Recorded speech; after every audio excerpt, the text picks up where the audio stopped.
ও বান্দারা, যারা মা হারাইছে এরা বুঝে মায়ের কি পরিমাণ দাম।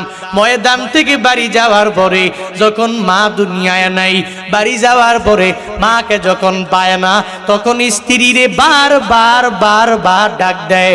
এরপরেও দেখবেন দরওয়াজা খুলতে কি পরিমাণ দেরি হয়।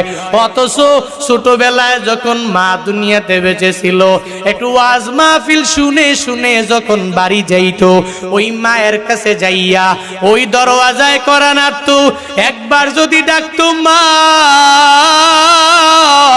তোমার ছেলে বয়ান শুনে তোমার মানিক তোমার দরওয়াজায় হাজির হয়েছে, ও মা তুমি দরওয়াজাটা খুলে দাও। একটা বার বলতে দেরি, মা সাথে সাথে ঘুম থেকে জেগে যায়, দরওয়াজাটা খুলে খুলে এরপরে মা তারে বুকে নিয়ে নিয়ে ঘুমাইতে যায়। ওদিনও এক বক্তার সাথে আমার মোলাকাত হয়ে গেল, কথাবার্তা বলে। উনি বলতে লাগলো, জুনায়েদ ভাই, মা আমারে এত পরিমাণ মোহাব্বত করে, এত পরিমাণ ভালোবাসে, মায়ের দোয়া নিয়ে এত পরিমাণ বক্তা আমি হয়েছি। আজকে আমার বউ আছে, আমার সন্তানেরা আছে, আমার বাসায় আমার একটা বৃদ্ধা মা দুনিয়াতে বেঁচে আছে। আমি মায়ের কাছ থেকে দোয়া নিয়ে নিয়ে বের হয়ে যাই। আবার আমি মার কাছে যাই, প্রথমে মোলাকাত করি।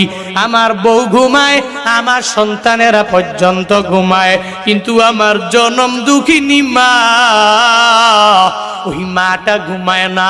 আমি বাড়ি যাওয়ার পরে প্রথমে যখন মারে ডাক দেই, আমার বউ উঠে না, আমার সন্তানেরা উঠে না।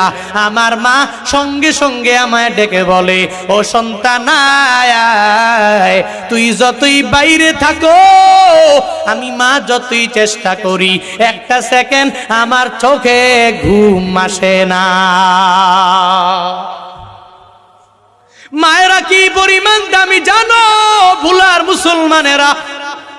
ওই মায়েরা এত পরিমাণ দামি, তোমার জন্য কষ্ট করেছে, দুনিয়ার কেউ করে নাই। সন্তান হইয়া যখন মা হারাইবা, তখন বুঝবা মায়ের কি পরিমাণ দাম। ছোট্ট বাচ্চাটা মায়ের কথা চিন্তা করে করে চোখের পানি ধরে রাখতে পারে না। পাগড়ি মাথায় দেওয়ার পরেও এরপরেও চোখে মুখের মধ্যে কোনো হাসিও নাই।